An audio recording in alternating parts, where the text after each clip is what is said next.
Jadi ada 1 sampai 3 orang mungkin ya yang ngomong bahwa gue itu gagal novap. Bertanya-tanya, apakah gue gagal gitu? Apakah gue gagal? Gue relapse terus-terusan.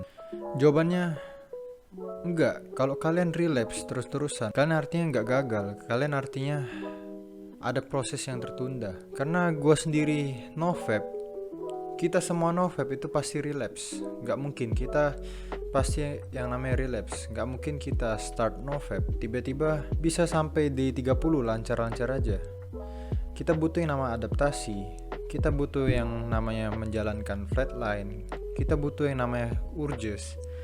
Urges itu datang bisa membuat kita relapse. Jadi kalian jangan tanya-tanya terus kalau relapse itu gagal atau enggak.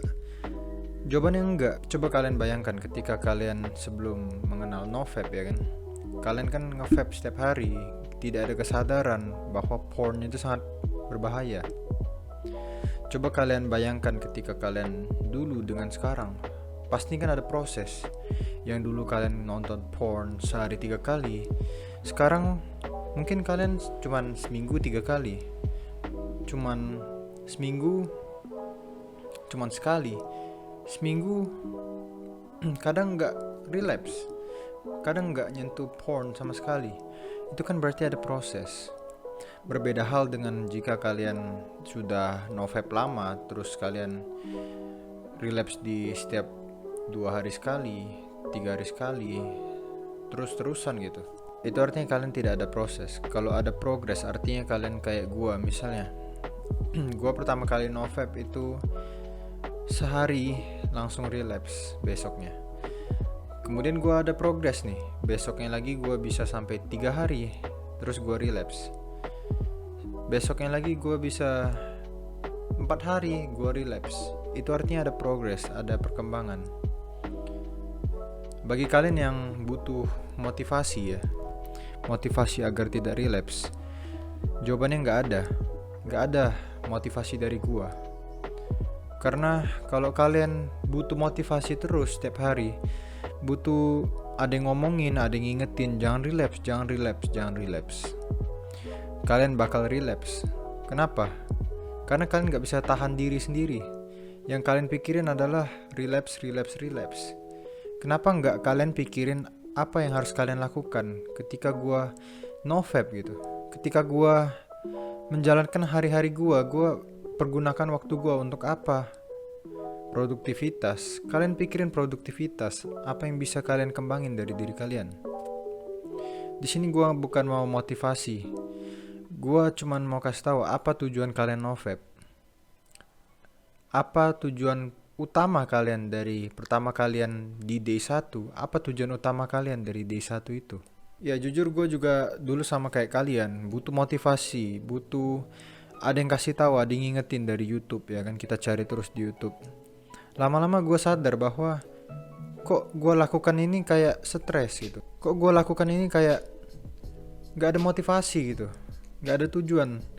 Jadi gue cari tahu tujuan gue novap itu apa. Kan harus ngerti dulu arti novap adalah lifestyle. Gak bisa kalian novap mau ganteng, novap mau kayak orang di YouTube itu kan pada ganteng-ganteng ya kan, kayak Manly, kayak Sigma Male segala macem. That's bullshit, you know. Kalian yang harus kalian tahu itu adalah tujuan utama kalian novap. Apakah kalian sudah bagus gitu? Badan kalian sudah bagus, muka kalian sudah ganteng, muka kalian sudah mulus. Kalau enggak, ya jangan relapse artinya. Kalian butuh perkembangan terus menerus setiap harinya. Gue lakukan novap, gue ingat selalu tujuan gue, makanya gue nggak relapse sampai sekarang. Ya meskipun urges selalu datang, flatline selalu ada, cuman gue kalau kedatangan urges, gue selalu ingat apa yang gue capai gitu, apa yang gue capai dari pertama kali gue start novap. Gue selalu ingat itu. Jadi pergunakanlah poin tersebut untuk motivasi kalian sendiri. Jadi kalian tuh nggak butuh motivasi dari orang lain. Lagian gue buat melakukan yang namanya novap, gue ini melakukan untuk diri gue sendiri. Oh, gue start novap untuk mendapatkan cewek. Gue pernah bahas di video gue lupa judulnya apa. Melakukan novap dengan motivasi untuk mendapatkan cewek. That's a bullshit, Itu gue pemikiran yang sangat salah. Karena dulu gue selalu berpikiran kalau NoFap itu bisa ganteng, NoFap bisa mengubah kita jadi sigma male segala macam.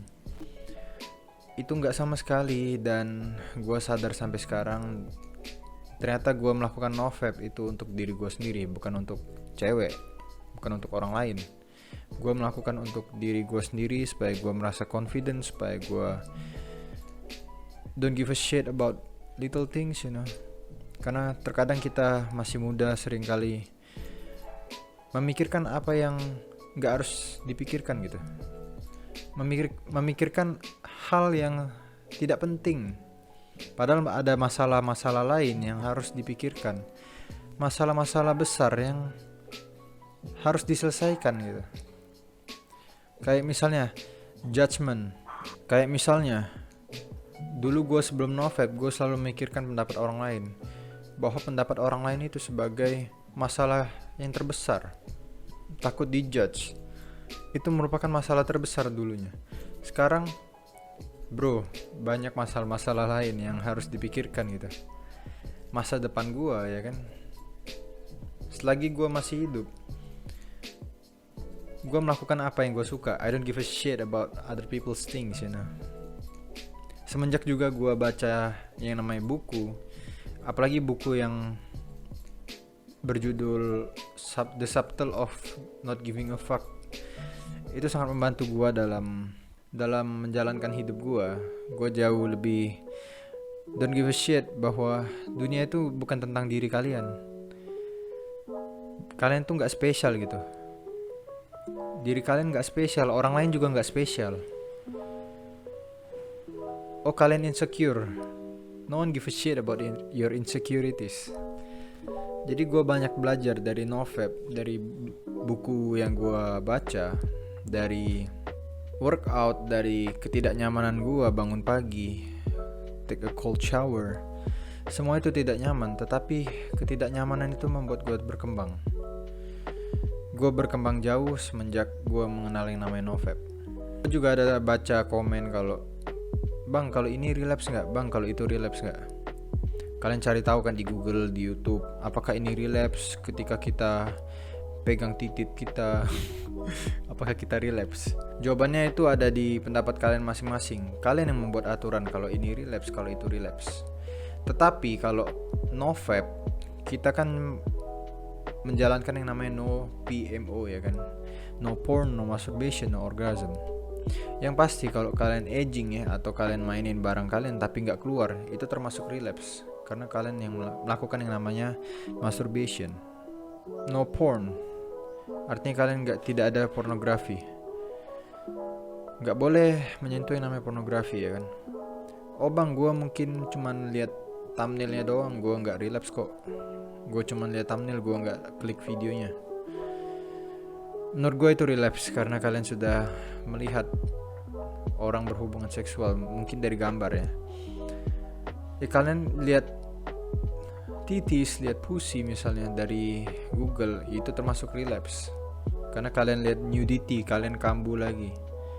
Apalagi kalian sambil edging, ya kan, lihat kebugilan. Itu termasuk dalam relapse. Jadi aturan dasarnya kalau kalian lihat porn atau pegang barang kalian secara sengaja ya, kalian ngocok-ngocok gitu, itu termasuk relapse. Selebihnya itu di tangan kalian. Misalnya, oh gua ngintip bang, gua ngintip YouTube, misalnya prank kissing, atau gua lihat porn star yang di interview, ya kan. Gua sudah lama nih nggak lihat porn star, gua pengen lihat porn star gitu misalnya di YouTube. Itu balik lagi ke kalian. Kalau menurut gue itu nggak relapse, tapi dari kalian ngintip itu kalian bisa relapse. Kalian penasaran lagi kan, penasaran, ujung-ujung kalian buka porn. Makanya kalau gue saranin jangan ngintip sama sekali, karena ingat lagi tujuan kalian NoFap itu apa. So yeah, that's all from my video. Kalian bisa komen apa yang mau kalian tanyakan ke gue, atau kalian mau cerita juga boleh. Feel free komen di bawah. Gue bakal jawab sebisa gue. Mungkin gue bisa jawab juga melalui video. So yeah, I hope you enjoy my video and I'll see you guys in the next video. Peace out guys.